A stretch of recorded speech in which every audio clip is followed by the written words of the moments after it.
ପିଲାମାନେ ଆଜି ଆମେ ଦେଖିବା ଅଷ୍ଟମ ଶ୍ରେଣୀର ଗଣିତର ପ୍ରଥମ ବିଷୟ ଯେଉଁଟା ହେଉଛି କ'ଣ ବର୍ଗ ଓ ଘନ। ଠିକ୍ ଅଛି। ତ এই ବର୍ଗ ଓ ଘନ ବିଷୟ ପଢ଼ିବା ଆଗରୁ ବହିରେ ଗୋଟେ କ'ଣ ଗପ ଦିଆହେଇଛି। ସେ ଗପଟା କ'ଣ ରାଣୀ ରତ୍ନମଞ୍ଜରୀ ତାଙ୍କର ଯେତେ ବି ଧନ ସମ୍ପତ୍ତି ଥିଲା ରତ୍ନ ପଥର ଥିଲା ସମସ୍ତଙ୍କର ଉତ୍ତରାଧିକାରୀ ବାଛିବେ। କେମିତି ବାଛିବେ ନା ସେ ଗୋଟେ ଇଚ୍ଛାପତ୍ର ଲେଖିଥିଲେ ଆଉ ସେ ଇଚ୍ଛାପତ୍ର ମାଧ୍ୟମରେ କହିଥିଲେ ଗୋଟେ ଗୋଲକ ଧନ୍ଦାର ସମାଧାନ କରିବା ପାଇଁ ପଡ଼ିବ। ଗୋଲକ ଧନ୍ଦା କହିଲେ କ'ଣ ଗୋଟେ ଗଣିତର ଗୋଟେ ଖେଳ। ସେ ଗଣିତର ଖେଳକୁ ସମାଧାନ କରିବା ପାଇଁ ପଡ଼ିବ ଯେଉଁଥିରେ କି ଯିଏ ସମାଧାନ କରିବ ସିଏ ତାଙ୍କର ଉତ୍ତରାଧିକାରୀ ହେବ। ଠିକ୍ ଅଛି। ତ ତାଙ୍କର ଗୋଟେ ପୁଅ ଥିଲେ ସେ ତାଙ୍କ ପୁଅର ନାଁ ହେଉଛି କ'ଣ ଖଇସ୍ନାମ। ରାଣୀ ରତ୍ନମଞ୍ଜରୀଙ୍କର ପୁଅଙ୍କ ନାଁ କ'ଣ ଖଇସ୍ନାମ। ସେ ଚାହିଁଥିଲେ ତାଙ୍କର ଉତ୍ତରାଧିକାରୀ କରିପାରିଥାନ୍ତେ କିନ୍ତୁ ସେଥିରେ କ'ଣ ଅସୁବିଧା ହେଇଥାନ୍ତା ନା ତାଙ୍କର ଯେଉଁ 99 ଜଣ ସମ୍ପର୍କୀୟ ଥିଲେ ସେମାନେ ତାଙ୍କୁ ସବୁଦିନ ପାଇଁ କ'ଣ କରିଥାନ୍ତେ ହଇରାଣ କରିଥାନ୍ତେ। ତ ସେ ଭାବିଲେ ଯେ ଯଦି ମୁଁ ଏ ଗୋଲକ ଧନ୍ଦାଟି କରିବି ହେଲେ ଏଥିରୁ କ'ଣ ସମସ୍ତେ ଭାଗ ନେବେ ଆଉ ଯିଏ ସେ ଗୋଲକ ଧନ୍ଦାର ସବୁଠୁ ଫାଷ୍ଟ ସମାଧାନ କରିବ ସିଏ ହିଁ ତାଙ୍କର ଉତ୍ତରାଧିକାରୀ ହେବ। ରାଣୀ କ'ଣ କରିଥିଲେ ତାଙ୍କ ପୁଅକୁ ଖଇସ୍ନାମକୁ ଆଗରୁ ଏଇ କୌଶଳ ଶିଖାଇ ଦେଇଥିଲେ ବା ଏଇ ଗଣିତର ଖେଳ ଶିଖାଇ ଦେଇଥିଲେ ଯେ କେମିତି ଏଇ ଗୋଲକ ଧନ୍ଦାର ସମାଧାନ କରାଯିବ। ତ ଠିକ୍ ଅଛି, ଖେଳ କିଛି ଏଇଭଳିଆ ଥିଲା। ସେ ଖେଳ ବିଷୟରେ ଆମେ ବର୍ତ୍ତମାନ ଜାଣିବା ହେଲା। ଖେଳ କ'ଣ ଥିଲା ନା ଟୋଟାଲ ଆମର କେତେ ଜଣ ଥିଲେ 99 ଜଣ ସମ୍ପର୍କୀୟ ଥିଲେ ଆଉ ଜଣେ ଥିଲେ ତାଙ୍କର ପୁଅ ଖଇସ୍ନାମ। ଟୋଟାଲ କେତେ ଜଣ ଥିଲେ 100 ଜଣ ଲୋକ ଥିଲେ। କେତେ ଜଣ ଲୋକ ଥିଲେ 100 ଜଣ ଲୋକର। ଓ ସେ 100 ଜଣ ଲୋକରିକୁ ନେଇକି ସେ ଗୋଟେ ଗୁପ୍ତ କୋଠରୀକୁ ଗଲେ। କିଏ ତାଙ୍କର ଯିଏ ମନ୍ତ୍ରୀ ଥିଲେ ରାଣୀ ରତ୍ନମଞ୍ଜରୀଙ୍କର ଗୋଟେ ଗୁପ୍ତ କୋଠରୀକୁ ନେଇଗଲେ ଓ ସେ ଗୁପ୍ତ କୋଠରୀରେ 100ଟି ଲୋକର ଆଗରୁ ରଖା ହେଇକି ଥିଲା। ଠିକ୍ ଅଛି। ତ ସେ ଖେଳ କେମିତି ହେବ ନା ପ୍ରଥମ ବ୍ୟକ୍ତି ଯିଏ ଯିବେ ସେ ପ୍ରତ୍ୟେକ ଲୋକରକୁ ଖୋଲିବେ। କ'ଣ କରିବେ ପ୍ରଥମ ଯିଏ ଯିବେ ସିଏ ପ୍ରତ୍ୟେକ ଲୋକରକୁ ଖୋଲିବେ।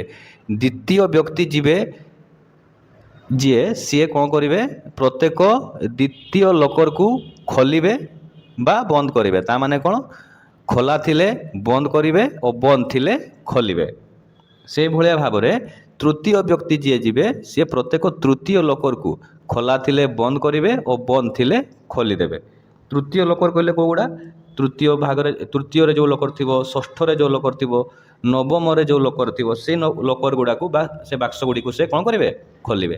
ସେଇଭଳିଆ ଭାବରେ ଯିଏ ଚତୁର୍ଥରେ ଥିବ ସେ କ'ଣ କରିବ ଚତୁର୍ଥ ଘରେ ଯେଉଁ ଲୋକର ଥିବ ସେ ଲୋକର ଗୁଡ଼ିକୁ ସେ ଖୋଲିବ। ଯେମିତି ଚତୁର୍ଥ ମାନେ କ'ଣ 4 ନମ୍ବରରେ ଯେଉଁ ଲୋକର ଥିବ, 8 ନମ୍ବରରେ ଯେଉଁ ଲୋକର ଥିବ, ତାପରେ 12 ନମ୍ବରରେ ଯେଉଁ ଲୋକର ଥିବ ସେ ଲୋକର ଗୁଡ଼ିକୁ ଖୋଲିବ। ଶେଷରେ କ'ଣ ହେବ ଏଇଭଳିଆ ଭାବରେ ଟୋଟାଲ 100 ଜଣ ନିଜ ନିଜର ନମ୍ବର ହିସାବରେ ସେ ବାକ୍ସ ଗୁଡ଼ିକୁ ଖୋଲିବେ। ଶେଷରେ କେବଳ କିଛି ଲୋକର ଖୋଲା ରହିବ ଆଉ ବାକି ସବୁ ଲୋକର ବନ୍ଦ ରହିଯିବ। ଆଉ ଯେଉଁ ଲୋକର ଗୁଡ଼ିକ ଖୋଲା ରହିବ ସେଇ ଲୋକର ଗୁଡ଼ିକରେ ସେ ରାଣୀ ରତ୍ନମଞ୍ଜରୀ କ'ଣ କରିଥିଲେ ସେ ରତ୍ନ ପଥରର ସେଗୁଡ଼ାକୁ ଯେଉଁ ସୁରକ୍ଷିତ କରି ରଖିଥିଲେ ସେ ସୁରକ୍ଷିତ କୋଡ଼ ଗୋଟେ ଥିବ। ମାନେ ସେ କୋଡ଼ ଯିଏ ଜାଣିପାରିବେ ସିଏ ହିଁ ହେଇବେ ତାଙ୍କର କ'ଣ ଉତ୍ତରାଧିକାରୀ।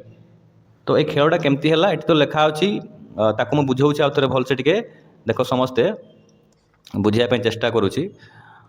ମନେକର ଟୋଟାଲ ଆମର କେତେଟା ବାକ୍ସ ଅଛି ସେ ଘରେ 100ଟା ବାକ୍ସ ଅଛି। ତ 100ଟା ତ ବାକ୍ସ ଆମେ କରିପାରିବା ନାହିଁ। ତ ଆମେ ବୁଝିବା ପାଇଁ ଆମର କିଛି କିଛି ବାକ୍ସ ବନେଇବା ଆମେ। ତ ଦେଖ ମୁଁ ବାକ୍ସ କିଛି ବନଉଛି।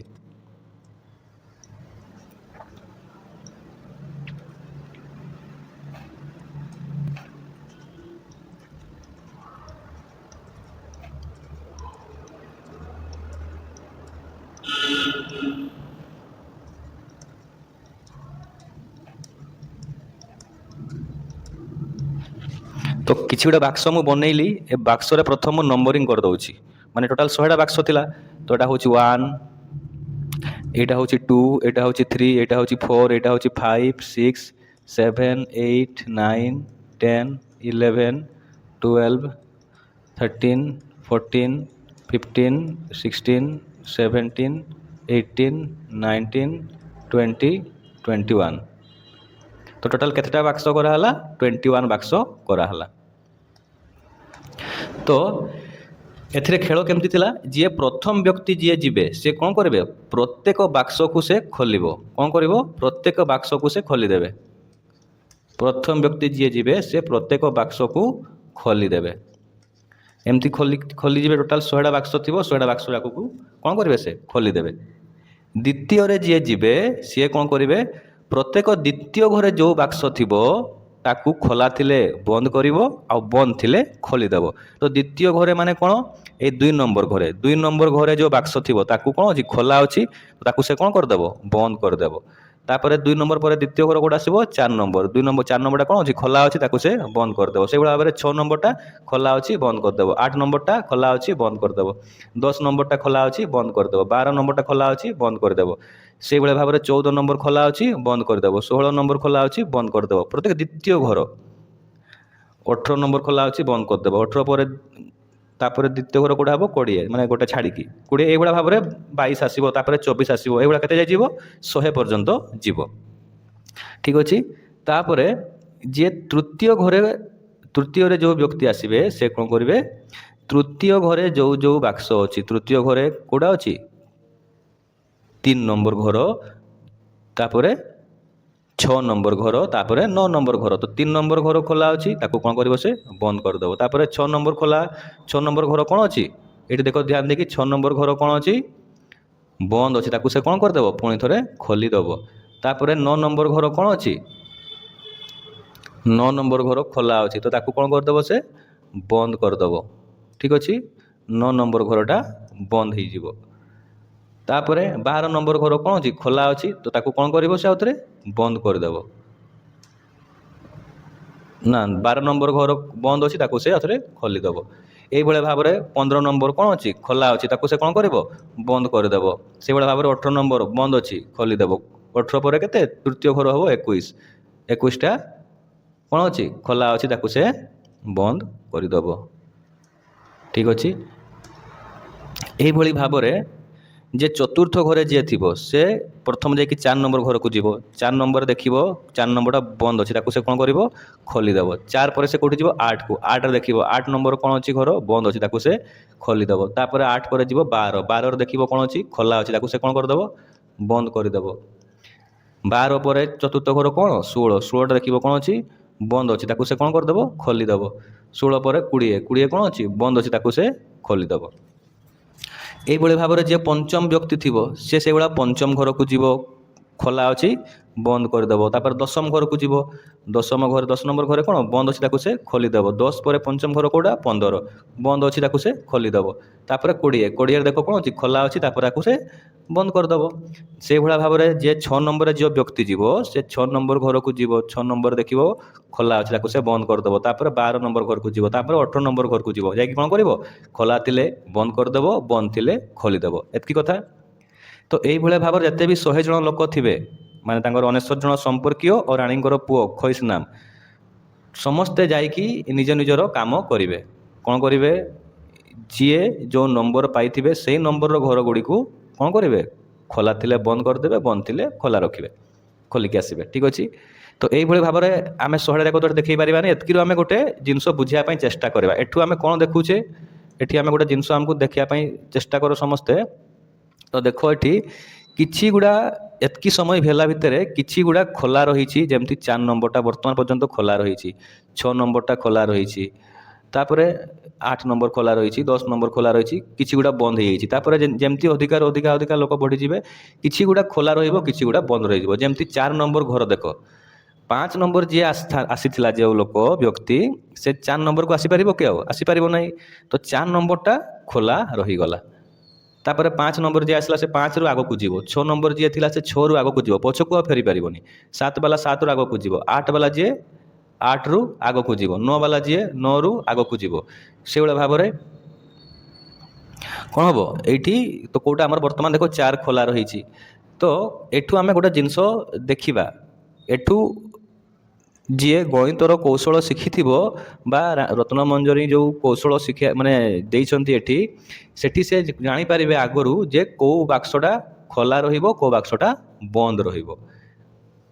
ठीक अच्छे तो केमती जानिबा आमे को बाक्सटा खोला रहिबो कोटा बंद रहिबो लास्ट को काहेकि ना जोटा खोला रहिबो केवल सेई बाक्स रे ही कोन थिबो हमरो सुरक्षित कोड थिबो जहाँ साहाय्य आमे कोन करि परिबा से जो कोन रत्न पथर आमे सुरक्षित कोड पाई परिबा और रानी उत्तराधिकार हेबार कोन सुजोग पाई परिबा। तो आमे देखिबा को बाक्स खोला रहिबो को बाक्स बंद रहिबो सेटा केमती जानिबा आमे।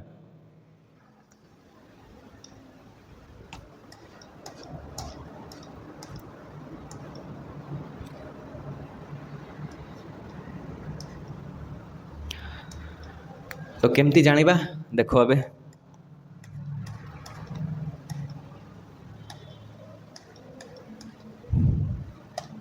ये बही आमर कौन देछि देखो समस्ते बही रे देछि जे प्रक्रिया आरंभ हेबा पूर्वरु खइस नाम जानि पारिथिले जे शेष रे केउ लोकर गुडी को खोला रहिबो से किपरि जानिले से जिनसटा आमे शिखिबा वर्तमान से किपरि जानिले जे केउ लोकर गुडी को खोला रहिबो आ केउ लोकर गुडी को बंद रहिबो खेल आरंभ हेबा पूर्वरु हैला। तो से जेहेतु से कौशल आगुरी जानी से जानी पारिथिले कौन जिनसटा ना जदि कौनसी लोकर को अजुग्म संख्यक थर खोला जाए बा बंद करा जाए तेबे ताहा खोला रहिबो ता माने कौन कहलो एठू ए जिनसटा टिके बुझो इम्पोर्टेंट जदि कौनसी गोटे लोकर को कौनसी भी गोटे लोकर को जदि अजुग्म थर खोला जाउची माने कौनसी गोटे लोकर को अजुग्म थर खोला जाउची माने एठी गोटे लोकर अछि से लोकर को जदि 5 थर खोला जाउची किंबा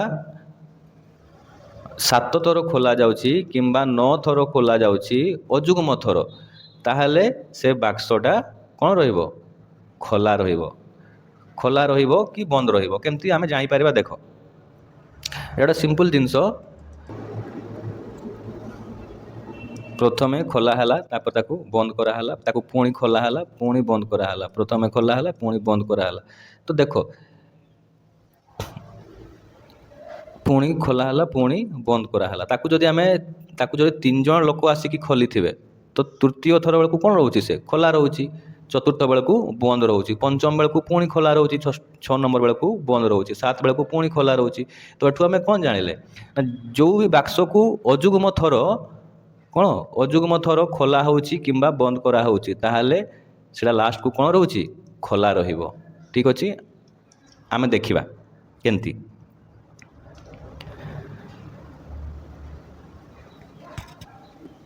तो आमे केमती जानिबा जे केउ लोकर को बा केउ बाक्सटी को केते थर खोला जीवो। तो केमती जानिबा आमे से जिनसटा जानिबा पई एथे गोटे लाइन कुहा अछि देखो गोटे लोकर बा गोटे बाक्स को केते थर खोला जीवो बा केते थर बंद करा जीवो से जिनसटा केमती जानिबा आमे ना सही संख्यार गुण नियकर संख्या सहित समान कौन कहली गुण नियकर संख्या सहित समान। ठीक अछि ताले आमे देखिबा गुण नियकर संख्या सहित समान माने मने करो गोटे बाक्स अछि 4 नंबर बाक्सटा को बाक्स 4 नंबर बाक्सटा तो 4 नंबर को केते थर खोला जीवो आमे केमती जानिबा ना 4 रो गुण नियोग किए किए ना आमे जानिछु 4 रो प्रथम गुण नियोग होउची 1 तापरे 2 तो 4 तापरे 4 निजे। ठीक अछि तो 4 रो केतोटी गुण नियोग हला 1 2 3 केते गुण नियोग हला 3 टी गुण नियोग हला जदि मु नेबी 6 रो ठीक अछि जदि मु नेबी 6 रो केतोटी गुण नियोग हेबे 6 रो हबो गोटे 1 एगने 1 समस्त गुण नियोग 2 2टा कोन माने 6 रो गुण नियोग कहले जानि पाछो तो माने केउ को संख्या द्वारा से संख्याटी कोन हबो भाग हबो। तो 1 द्वारा 1 तो समस्त को हरण करि पारे 2 द्वारा 6 विभाज्य होई जिवो 3 द्वारा 6 विभाज्य होई जिवो तापर होउची 6 तो 6 रो केतोटी गुण नियोग बाहरला 1 2 3 4 केते बाहरला 4टी आ बाहरिबो कि ना आ बाहरिबो नै से बळे भाबरे आमे देखिबा केउ संख्यार केतोटी गुण नियोग थाए। तो देखो 6 रो केते गुण नियोग आमे जानले 4टी 1 2 3 6 ଆଉ ଯଦି ଗୁଣନୀୟକ ସଂଖ୍ୟା ଯୁଗ୍ମ ହେଉଛି ତେବେ ଲୋକର ଏକ ଯୁଗ୍ମ ସଂଖ୍ୟା ଲୋକ ଦ୍ୱାରା ଖୋଲାଯିବ ବା ବନ୍ଦ କରିବ, ଶେଷରେ ଏହା ବନ୍ଦ ରହିବ। ତା ମାନେ କ'ଣ? ଯଦି କୌଣସି ବି ଲୋକର ଗୁଣନୀୟକ ସଂଖ୍ୟା ଯୁଗ୍ମ ରହୁଛି, ଯେମିତି ଆମେ 4ର କାଢ଼ିଲେ ଆଉ ଗୋଟେ 6ର କାଢ଼ିଲେ, ତ 4ର ଗୁଣନୀୟକ କିଏ କିଏ ବାହାରିଲେ? 1 ମାନେ 1 ଗୋଟେ, 2 ଗୋଟେ ଆଉ 4 ଗୋଟେ। 6ର ଗୁଣନୀୟକ କିଏ କିଏ ଥିଲେ? 1 ଗୋଟେ, 2 ଗୋଟେ, 3 ଗୋଟେ ଆଉ 6 ଗୋଟେ। ତ 4ର କେତୋଟି ଗୁଣନୀୟକ ପାଇଲେ ଆମେ? 3ଟି, 1 2 3। 6ର କେତୋଟି ଗୁଣନୀୟକ ପାଇଲେ? 4ଟି, 1 2 3 6। ତ ଯାହାର 3 ମାନେ ଏଇଟା କ'ଣ? ଅଯୁଗ୍ମ। କେତୋଟି ସଂଖ୍ୟା ଅଛି? 3ଟି ଗୁଣନୀୟକ ମାନେ ଏ ଅଯୁଗ୍ମ ସଂଖ୍ୟକ ଗୁଣନୀୟକ। ଆଉ ଏ 6ର କେତୋଟି? 1 2 3 4, 4ଟି ଗୁଣନୀୟକ। ତାହେଲେ ଇଏ କ'ଣ ହେଲା? ଯୁଗ୍ମ ସଂଖ୍ୟକ ଗୁଣନୀୟକ। ତାହେଲେ ଆମେ କ'ଣ କହିପାରିବା ନା, ଯଦି ଗୁଣନୀୟକ ସଂଖ୍ୟା ଯୁଗ୍ମ ହେବ ତାହେଲେ ସେଇ ଲୋକଟିକୁ କ'ଣ କରାଯିବ? ଯୁଗ୍ମ ଲୋକମାନଙ୍କ ଦ୍ୱାରା ଖୋଲା ଯାଇଥିବ, ଯାହାଫଳରେ ଶେଷକୁ ସେ ଲୋକର କ'ଣ ରହିବ? ବନ୍ଦ ରହିବ। କିନ୍ତୁ ଯାହାର ଗୁଣନୀୟକ କ'ଣ? ଅଯୁଗ୍ମ ସଂଖ୍ୟା ଥିବ, ଯେମିତି 1 2 4, 3ଟା ଗୁଣନୀୟକ ଅଛି, ତ ଏଇଟା ଅଯୁଗ୍ମ ସଂଖ୍ୟା। ତ ଶେଷକୁ ଯାହାର ଗୁଣନୀୟକ ଅଯୁଗ୍ମ ସଂଖ୍ୟା ଥିବ ସେହି ବାକ୍ସଟି କ'ଣ ଥିବ? ଖୋଲା ଥିବ। ଠିକ୍ ଅଛି, ବର୍ତ୍ତମାନ ଆମେ ଏତିକି ଜାଣିଲେ ହେଲା। ତ ଆଗକୁ ଯିବା ଏବେ।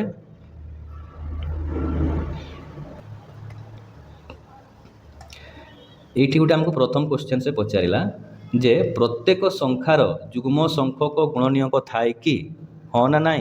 তো তার আনসর হব কোণ? নাহি। কোণ? নাহি হব। কোণ পাই নাহি? না প্রত্যেক সংখ্যার যুগ্ম সংখ্যক গুণনীয়ক রহিপারিব নাহি। যেমতি আমি দুইটা এক্সাম্পল নেলে, কাহার উদাহরণ নেলে, গোটে 4র আর গোটে নেলে 6র। তো 6র গুণনীয়ক সংখ্যা কেতে লা? 4টি, 1 2 3 4, 4টি লা। সেবেলে 4র কেতোটি লা? 3টি। 4র কে কে ଥିଲେ? 1 ଥିଲା, 2 ଥିଲା ଆଉ 4। 6ର কে কে ଥିଲେ? 1 2 3 6। তো 4ର କ'ଣ ହେଲା? ଅଯୁଗ୍ମ ସଂଖ୍ୟକ ଗୁଣନୀୟକ ବାହାରିଲା ଆଉ 6ର ଯୁଗ୍ମ ସଂଖ୍ୟକ ଗୁଣନୀୟକ ବାହାରିଲା। ତାହେଲେ ଆମେ ଏଠୁ କ'ଣ କହିପାରିବା ନା ପ୍ରତ୍ୟେକ ସଂଖ୍ୟାର ଯୁଗ୍ମ ସଂଖ୍ୟକ ଗୁଣନୀୟକ ନଥାଏ, କିଛିର ଅଛି କିଛିର ନାହିଁ। ବୁଝିଗଲା ପ୍ରଥମ କ୍ୱେଶ୍ଚନର ଆନ୍ସର। ତ ଏଠି କିଛି କ'ଣ ସହଭାଗୀ ଗୁଣନୀୟକ ଯୋଡ଼ି ଦେଖା ହେଇଛି, ଦେଖ ଯେମିତି 1ର ହେଉଛି 1 ଗୁଣନ 1, 4ର 1 ଗୁଣନ 4, 2 ଗୁଣନ 2 ହେଲେ ବି 4 ହେବ। ସେଇଭଳିଆ 9ର 1 ଗୁଣନ 9, 3 ଗୁଣନ 3 କଲେ ବି 9 ହେବ। ତ ଏଇ ସହଭାଗୀ ଯୋଡ଼ି କଲାବେଳେ ଆମେ କେତେ କ୍ଷେତ୍ରରେ ଦେଖିବ, ଯେମିତିକି ଏବେ ଆମେ ସେଥିରେ ପାଠକୁ ଯିବା, ଟିକେ ଧ୍ୟାନ ସେ ଶୁଣିବ। ଆମେ ଏଠି ଗୋଟେ ଜିନିଷ ବିଷୟରେ ଜାଣିବା, ଯେଉଁଟା ହେଉଛି କ'ଣ? ସହଭାଗୀ ଗୁଣନୀୟକ। ସହଭାଗୀ ଗୁଣନୀୟକ କହିଲେ କ'ଣ? ଟିକେ ଦେଖ ଏଠି ଲେଖା ଅଛି କ'ଣ? ସହଭାଗୀ ଗୁଣନୀୟକ। ସହଭାଗୀ ଗୁଣନୀୟକ କହିଲେ ହେଉଛି ଯେମିତିକି ଆମର 6ର କେତୋଟି ଗୁଣନୀୟକ ପାଇଥିଲେ ଆମେ? 6ର ପାଇଥିଲେ 4ଟି ଗୁଣନୀୟକ, 1 2 3 ଆଉ 6 ହେଲା। ତ ଏଇ 4ଟି ଗୁଣନୀୟକକୁ ଦେଖ, 1 2 3 6। ତ ଏଠି ଯେଉଁ ଗୁଣନୀୟକ ଗୁଡ଼ିକୁ ନେଇକି ଆମେ ଯଦି ଗୁଣନ କରିବା, ଯେମିତି 1 ଗୁଣନ 6 କରିବା, ତାହେଲେ କେତେ ପାଇବା ଆମେ? 6 ପାଇବା। 2 ଗୁଣନ 3 କରିବା, କେତେ ପାଇବା? 6 ପାଇବା। ତାହେଲେ ଏଇ 1 ଗୁଣନ 6, 2 ଗୁଣନ 3 ଏଗୁଡ଼ିକୁ ଆମେ କ'ଣ କହିବା? ସହଭାଗୀ ଗୁଣନୀୟକ ବୋଲି କହିପାରିବା। ବୁଝିହେଲା?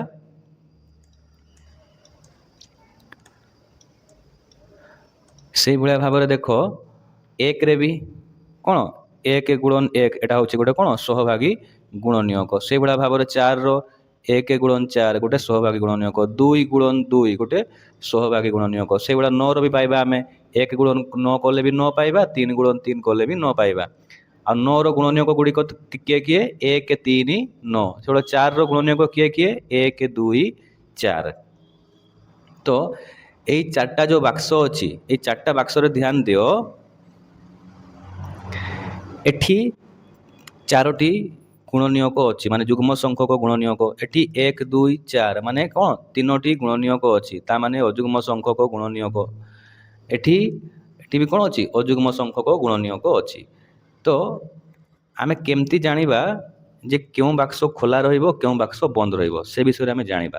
ତ ଏଠି ଦେଖ ଗୋଟେ ସଂଖ୍ୟା ଗୋଟେ ଧ୍ୟାନ ଦିଅ, ଏଠି ଗୋଟେ ଅଛି 2 ଗୁଣନ 2 ଅଛି ନା? 2 ଗୁଣନ 2 ହେଲେ ଆମେ 4 ପାଇପାରିବା। 3 ଗୁଣନ 3 ହେଲେ ଆମେ 9 ପାଇପାରିବା। ଏଇଭଳିଆ ଭାବରେ ସଂଖ୍ୟା ଗୁଡ଼ିକୁ ଦେଖ, ଯେତେବେଳେ ବି ଆମେ ଏମିତି ସଂଖ୍ୟା ପାଇବା 2 ଗୁଣନ ଯାହାର ଗୁଣନୀୟ କରେ କେମିତି ଥିବ ଏଇଭଳିଆ ସଂଖ୍ୟା ଥିବ, ସଂଖ୍ୟାରେ ହଉଥିବ 2 ଗୁଣନ 2 ବା 3 ଗୁଣନ 3। ଠିକ ଅଛି। ଯଦି ଆମେ ନେବା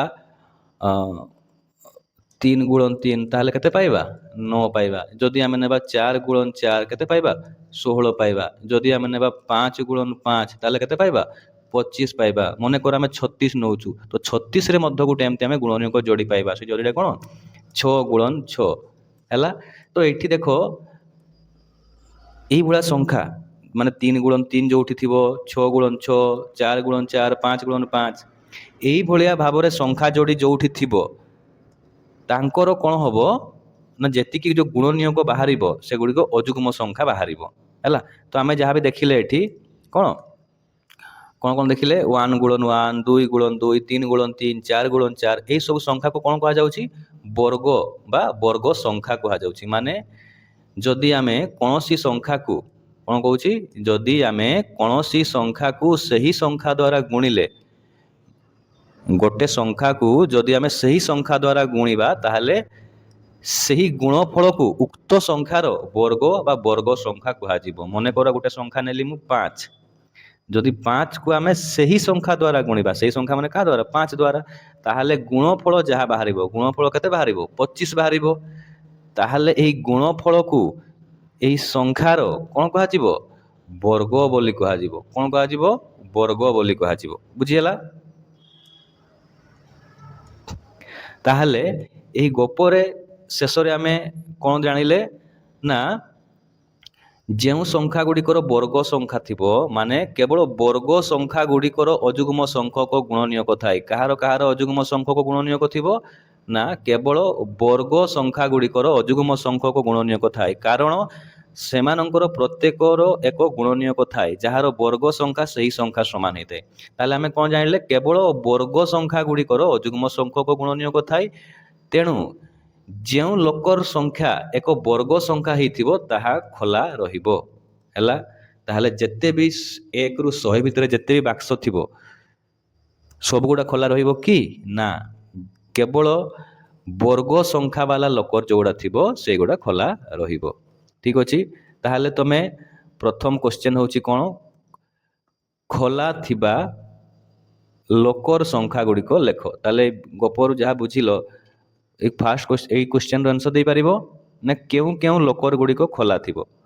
ପ୍ରଥମ ଲୋକର ତ ଖୋଲା ଥିବ, ବୁଝିପାରୁଛ? କ'ଣ ପାଇଁ ନା ପ୍ରଥମ ଯିଏ ଯିବ ସେ ସବୁ ଲୋକରକୁ ଖୋଲିଥିବ, ତ ପ୍ରଥମ ଲୋକର ଖୋଲା ରହିଲା। ଦ୍ୱିତୀୟ ଲୋକର ଯିଏ ଦ୍ୱିତୀୟ ବ୍ୟକ୍ତି ଯିବ ସେ 2 ନମ୍ବରରୁ ଷ୍ଟାର୍ଟ କରିବ, 1 ନମ୍ବରକୁ ବନ୍ଦ କରିବ କି? ନା, ବନ୍ଦ କରିବ ନାହିଁ। ତ 2 ନମ୍ବର ସେ ଷ୍ଟାର୍ଟ କରିବ ଖୋଲିବା। ମାନେ 1 ନମ୍ବର ବ୍ୟକ୍ତି ଯିଏ ଥିବ ସେ ଖୋଲି ଯାଇଥିବ, 2 ନମ୍ବର ବନ୍ଦ ଥିବ। ତାପରେ ଆମେ କୋଉଟା ଖୋଲା ପାଇବା? 4 ପାଇବା।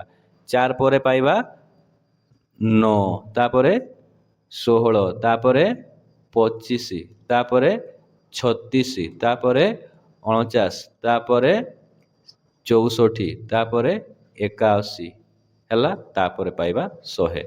ତାହେଲେ ଟୋଟାଲ କେତୋଟି ବାକ୍ସ ଖୋଲା ରହିଥିବ କହିପାରିବ? ନା 1, 2, 3, 4, 5, 6, 7, 8, 9, 10।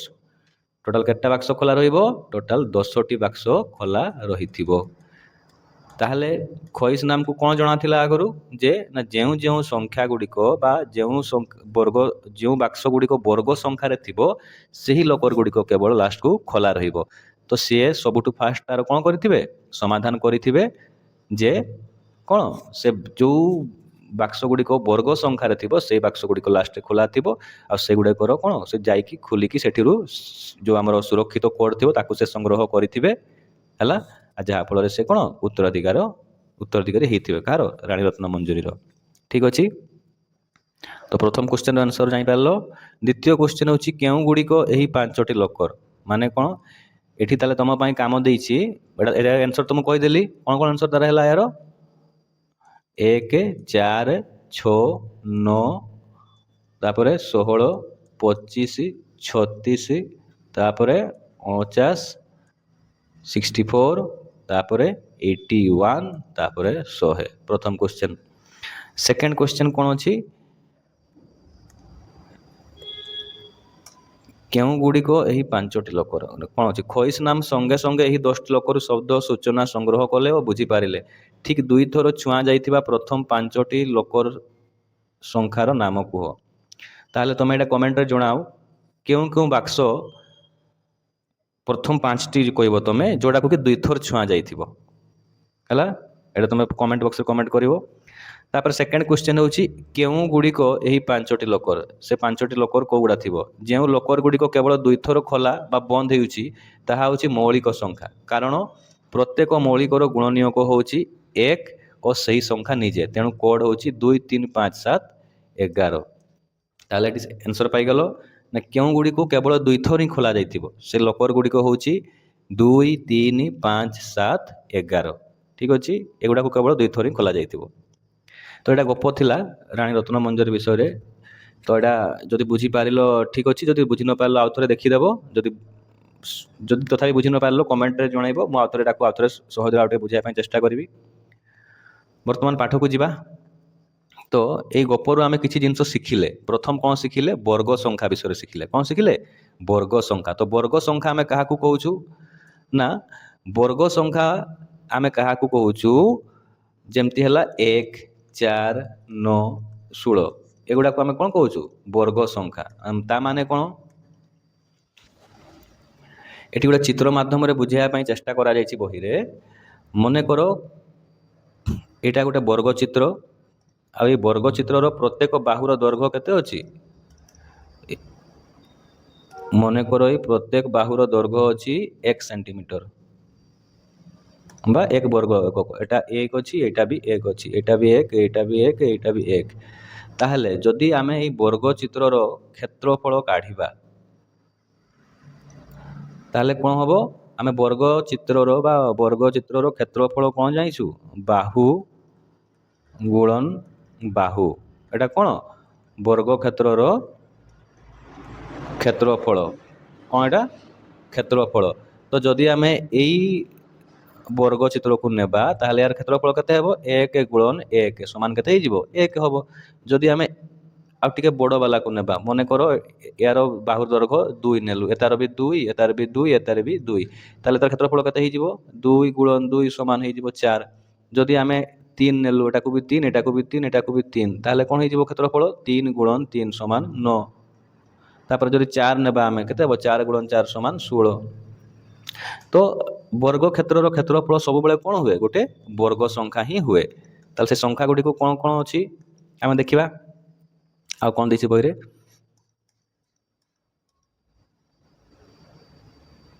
ଯେଉଁଟା ମୁଁ କହିଲି, ଯଦି ଗୋଟେ ସଂଖ୍ୟାକୁ ସେହି ସଂଖ୍ୟା ଦ୍ୱାରା ଗୁଣନ କରାଯିବ ତାହେଲେ ଯେଉଁ ଗୁଣଫଳ ବାହାରିବ ତାକୁ n ର ବର୍ଗ ବୋଲି କୁହାଯାଏ। ଠିକ୍ ଅଛି। ଯଦି ଗୋଟେ ସଂଖ୍ୟା ଥିବ 3/5, ଏହାର ବର୍ଗ କାଢ଼ିବା ପାଇଁ କହିଥିବ, ତା ମାନେ କ'ଣ? ଏହାର ଅର୍ଥ କ'ଣ? 3/5 ଗୁଣନ 3/5। ମାନେ କୌଣସି ବି ସଂଖ୍ୟାକୁ ଯଦି ଦୁଇଥର ଗୁଣନ କରିବା ତାହେଲେ ତାର କ'ଣ ବାହାରିଯିବ? ବର୍ଗ ବାହାରିଯିବ। ସେଇଭଳି ଦଶମିକରେ ବି ଥିବ 2.5ର ଯଦି ବର୍ଗ କାଢ଼ିବା ପାଇଁ କହିଥିବ ତାମାନେ 2.5 ଗୁଣନ 2.5 ଦୁଇଥର ଗୁଣନ କରିଦେବ, କେତେ ବାହାରିବ? 6.25। ତ 6.25 ହେଉଛି କାହାର ବର୍ଗ? ଏ 2.5ର ବର୍ଗ। ଠିକ୍ ଅଛି।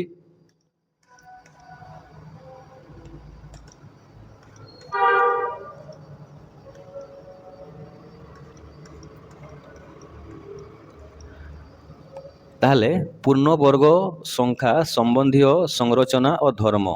କିଛି ଏ ବର୍ଗ ସଂଖ୍ୟାର କିଛି ଧର୍ମ ବିଷୟରେ ଜାଣିବା। ତ ଏଠି ଆମର ବହିରେ ପାଠ ଦିଆଯାଇଛି କିଛି ଜିନିଷ ଆମେ ଦେଖିବା। ଏଠୁ କିଛି ଜିନିଷକୁ ସମାଧାନ କରିଦେବା ଆମେ ଏଇଠି।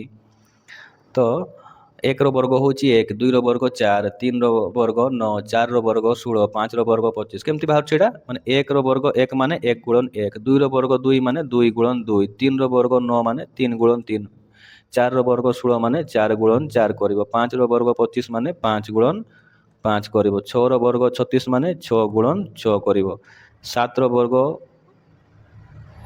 ଏଇଟା ଆମେ କାଢ଼ିନି ଏଇଟା 6ର ବର୍ଗ କେତେ? 6 ଗୁଣନ 6 ମାନେ କେତେ? 36। 7ର ବର୍ଗ କେତେ ହେବ? 49 ମାନେ 7 ଗୁଣନ 7। ସେଟା 8ର ବର୍ଗ କେତେ ହେବ? 64 ହେବ, 8 ଗୁଣନ 8। 9ର ବର୍ଗ 9 9 81। 10ର ବର୍ଗ କେତେ ହେବ? 100। ସେଗୁଡ଼ା 12ର ବର୍ଗ ମାନେ 12 ଗୁଣନ 12 କରିବ କେତେ ହେବ? 124 ବାହାରିବ। 13ର ବର୍ଗ 13 ଗୁଣନ 13 କେତେ ହେବ? 169 ବାହାରିବ। 14 ସେଇଭଳିଆ ଭାବରେ ବାହାରିବ 196। ତମମାନେ ସବୁ ଗୁଣନ କରି ଦେଖିବ ଏତିକି ବାହାରିବ ହେଲା। 15 ଗୁଣନ 15 ଯଦି କରିବ ମାନେ 15 ବର୍ଗ ବାହାରିବ କେତେ 225। 16ର ବର୍ଗ କେତେ ବାହାରିବ 256। 17ର ବର୍ଗ ବାହାରିବ 289। 18ର ବର୍ଗ ବାହାରିବ 324। 19ର ବର୍ଗ ବାହାରିବ 361। 20ର ବର୍ଗ ବାହାରିବ 400। 21ର ବାହାରୁଛି 441। 22ର ବାହାରିବ 484। ଠିକ ଅଛି, ଏଇଟା ସମସ୍ତେ ଲେଖିନେବ ଖାତାରେ।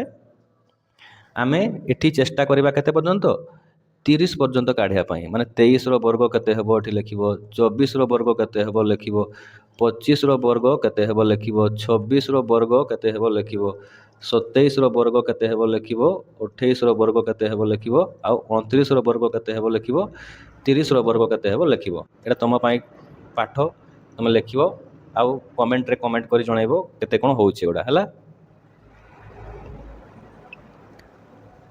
ଆଉ ଆମ ସ୍କୁଲ ପିଲା ଯିଏ ବି ଦେଖୁଛ ସବୁ ଖାତାରେ ନୋଟ୍ କର, ସ୍କୁଲ ଖୋଲା ହେଲେ ସବୁ ଦେଖେଇବ।